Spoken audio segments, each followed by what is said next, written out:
The embossed invitation to the Sullivan family reunion shimmered on my mahogany desk, catching the morning sun pouring through the floor-to-ceiling windows of my penthouse in Tribeca.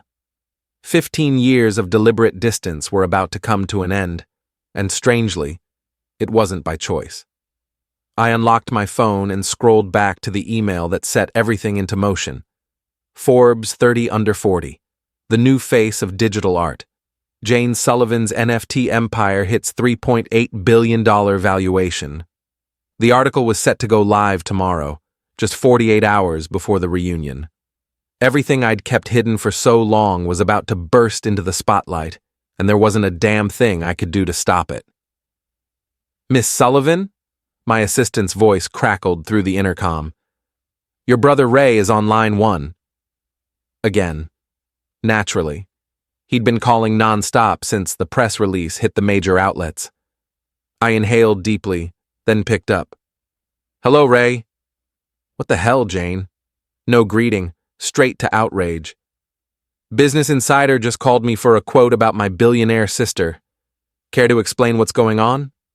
I leaned back in my chair, eyes drifting toward the steel blue skyline. "Guess you'll have to wait for the article, like everyone else." "Cut the crap," he barked. "You let us believe you were scraping by. Mom and Dad have been worried sick." A dry laugh escaped my lips. "Worried? Is that what you call it? The lectures about getting a real job? The constant judgment over how I was wasting my potential?" "They were just trying to help." "No, Ray. They were trying to control me. Just like they tried to control you, and you played along." Silence hummed on the other end.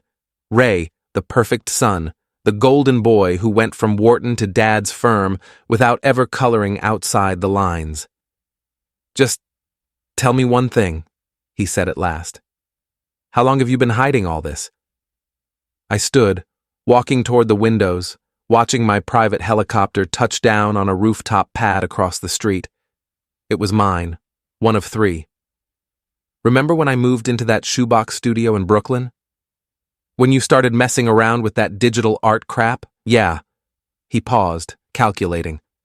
That was, 15 years ago? Exactly. Everyone thought I'd gone off the rails, ditching my finance degree to doodle on a laptop, as Dad put it. What none of them realized was that I'd already sold my first NFT drop for 50 grand. 50,000? Back then? And 6 months later, another one, 200 grand. By the time Dad was dismissing my career as a phase over Christmas ham, I'd cleared my first million. I could almost hear the gears grinding in his head. "But you still asked Mom and Dad for rent money. You drove that junky Ponda until, last year." "I never borrowed a dime from them, Ray. I asked if they wanted to invest in my company. They declined, loudly and repeatedly. The car? That was my choice. Just like this penthouse, just like the jet, just like every single thing I kept out of sight." "Jet?" His voice cracked. "Jesus, Jane, how rich are you?" I smiled, recalling the way I'd always been the family charity case, the struggling sister. Rachel used to make a whole show of picking up the dinner tab just to flex her corporate salary. "Forbes will say 3.8 billion, I told him, but the real number's closer to 5. The noise he made was somewhere between a gasp and a cough. "Anyway," I said calmly, "I have a board meeting to run." "Oh, and Ray, I'll see you at the reunion. I'm thinking a Qui-Gon-style entrance." I hung up before he could respond and tapped the intercom. "Jane, are we set for the reunion?" "Yes, Ms. Sullivan. The jet's fueled and ready. Rolls-Royce pickups have been scheduled for all family members. The venue has been moved to your private island as requested, and NDAs are signed for the entire staff." "Perfect." I turned the invitation over in my hand. For 15 years, I'd played the role they assigned me. The artsy drifter, the financial burden, the punchline at every holiday gathering. But that ends now. My phone lit up with a text from Rachel. "OMG, S-off, please tell me this Forbes thing is a joke." "What's going on?" I didn't answer. Rachel, with her constant talk of 6-figure bonuses and 401ks. Rachel, who loved to remind everyone how she'd made it, while I was still trying to find myself. The intercom buzzed again. "Miss Sullivan, your parents are both on the line. Tell them I'm in a meeting." I checked my watch. "And Jane? Call the helipad. I think I'll take the chopper to the board meeting today." As I gathered my things, my thoughts drifted back to the moment everything changed, the day I chose to keep my success from the people who never believed in it. 15 years ago. How long has this been going on? How did you even— 15 years, I answered, pouring her a fresh cup of coffee. Since the day they told me my digital art would never amount to anything. She turned to face me, her expression clouded with disbelief and something deeper, betrayal. "But we saw how hard you had it. The crammed studio apartment, the beat-up old Civic, scraping by just to cover rent." "I never scraped," I cut in. "I asked you and Dad to invest. There's a difference between asking for support and begging for money." She shook her head slowly. "And all the rest?" "The apartment, the car, all of it. What, just an act?" "Theater," I said calmly. Her voice rose with indignation. "You've been deceiving us for 15 years? "No, Mom. I just didn't correct the story you were already so sure of.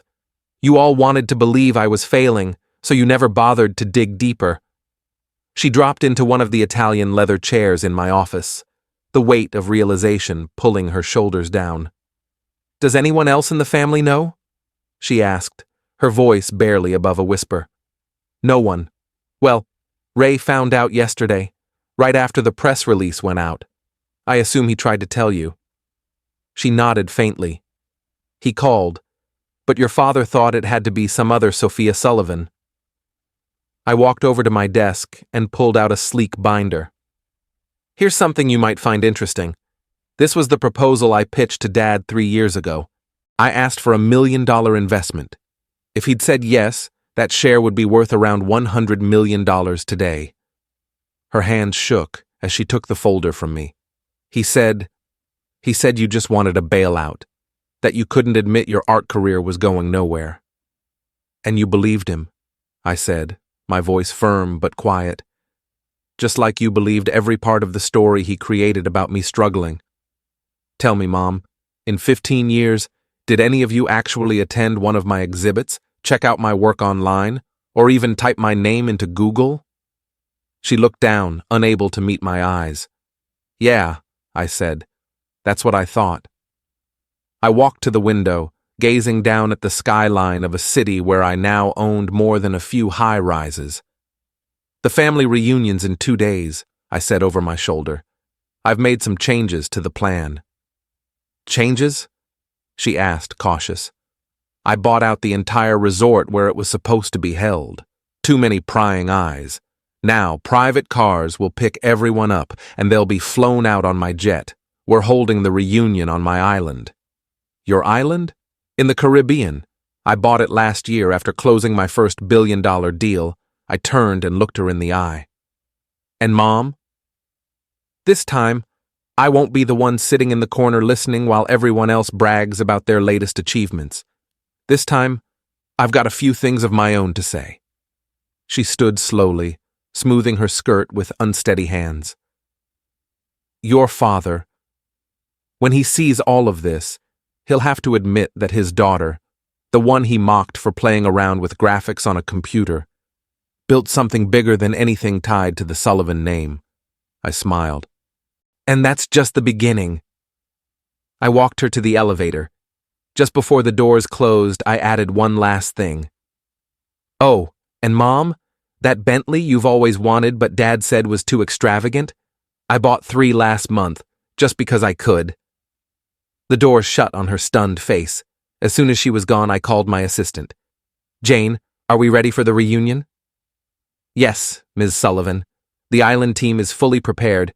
We've assembled customized documents for each family member, complete with the dates they declined your investment offers and how much those shares are worth today. Also, the video timeline of your career milestones is finalized." "Perfect." I picked up my phone and finally replied to the family group chat with one simple message. Looking forward to seeing everyone at the reunion. Dress appropriately for a private island. Transportation will be provided. Then I opened my laptop and refreshed the stock ticker. Thanks to the Forbes piece this morning, my company's value had surged again. Another billion added to my net worth before I even touched my eggs. I thought about my father, likely sitting in his oak-paneled office trying to wrap his head around how his failure of a daughter had quietly become one of the wealthiest women in the country. I thought about Rachel, my sister who never missed a chance to gloat about her six-figure income and her beach house in the Hamptons, realizing I could buy her entire lifestyle with what I make in daily interest. The reunion was going to be interesting. Very interesting indeed. My phone buzzed again. A message from my father.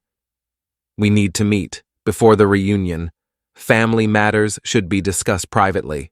I typed my response, calm and direct. We'll talk about everything at the reunion, Dad. That's what reunions are for, right? Celebrating how far we've come? I ended the message and dialed Jane once more. Reach out to the design team. The helipad on the island needs a fresh coat before the reunion, and make sure my name is visible from the sky. Already handled, Miss Sullivan.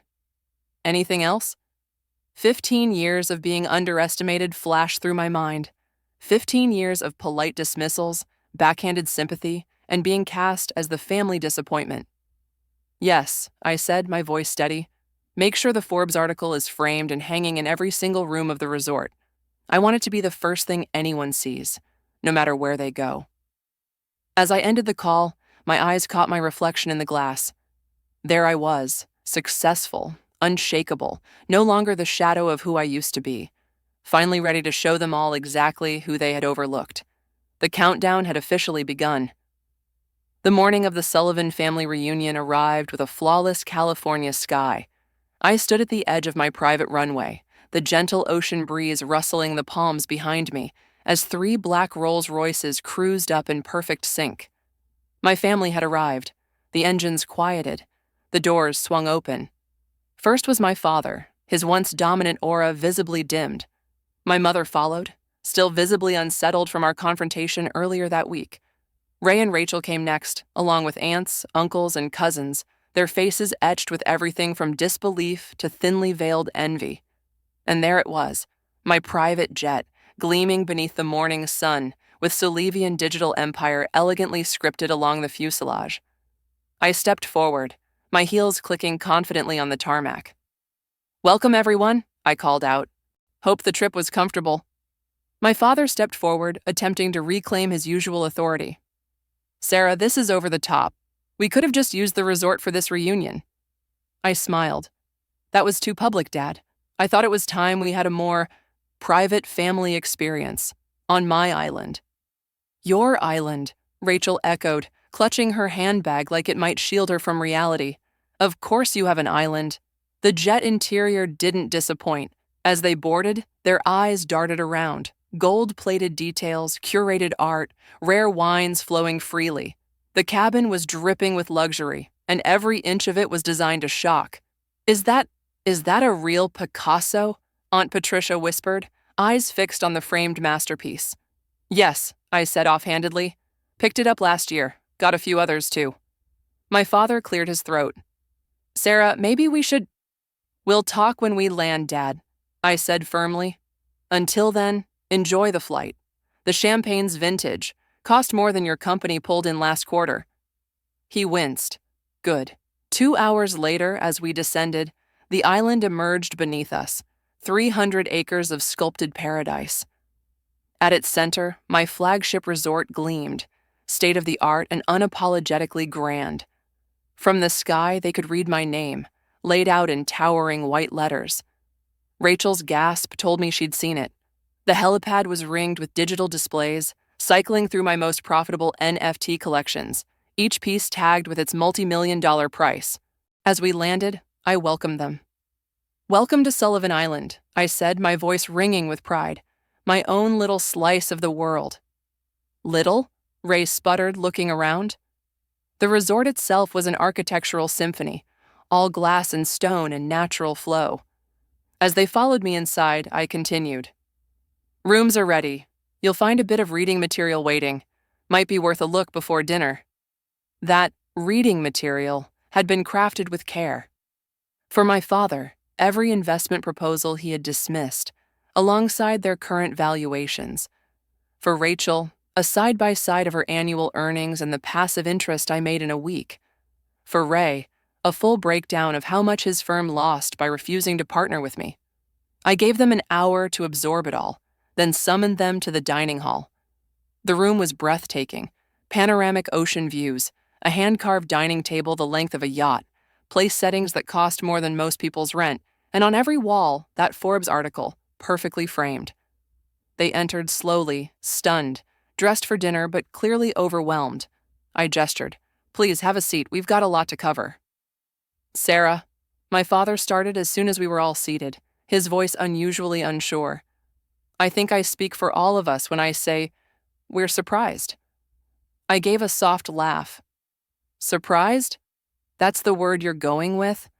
Not hurt I didn't share my success. Not angry I kept it hidden. Just surprised? We had no idea, my mother said quietly. You didn't want to know, I corrected. Every time I tried to explain my work, you brushed it off. Every time I offered a chance to invest, you waved it away. You were so committed to the idea that I was failing. You couldn't see what was right in front of you. But the apartment, Rachel started, the beat-up sedan, all those dinners you let me cover because you figured I couldn't foot the bill. Because you thought I couldn't afford it, I said, finishing her sentence. Did it feel good, Rachel? Playing the part of the triumphant sister, making sure everyone saw you as the generous one, stepping in for poor, struggling Sophia. For once, she looked like she actually felt guilty. Let me show you something, I said, pressing a button on the remote. Panels dropped down from the ceiling, revealing a sleek, curated timeline of my journey, juxtaposed with every snide remark they'd made over the years. 2008. Digital art isn't real art. Dad, my first collection sold out at $50,000. 2010. When will you get a real job? Mom, my startup was already valued at $10 million. 2015. At least I can afford to help my sister. Rachel, my net worth had quietly crossed $500 million. 2020. We don't invest in internet pictures. Dad's firm, my company valuation, $1 billion and counting. Every doubt, every put-down, every patronizing laugh, I said, my voice steady. I remembered it all, and with everyone I built something bigger. But why? My father asked, his voice cracking slightly. Why hide it? Because there was something you all needed to learn, I replied. Success doesn't always wear the same mask. Real innovation doesn't walk a straight line or fit into your box. And sometimes, the one you all dismissed as a lost cause, she's the one who breaks the mold. I stood and walked toward the floor-to-ceiling windows, the Pacific glittering under the moonlight. You want to know the hardest part? I said. It wasn't keeping secrets. It wasn't pretending to be broke. It was watching you all cheer each other on for playing it safe, while scorning the one person actually doing something different. Mediocrity? Ray bristled. Yes, mediocrity, I snapped, turning to him.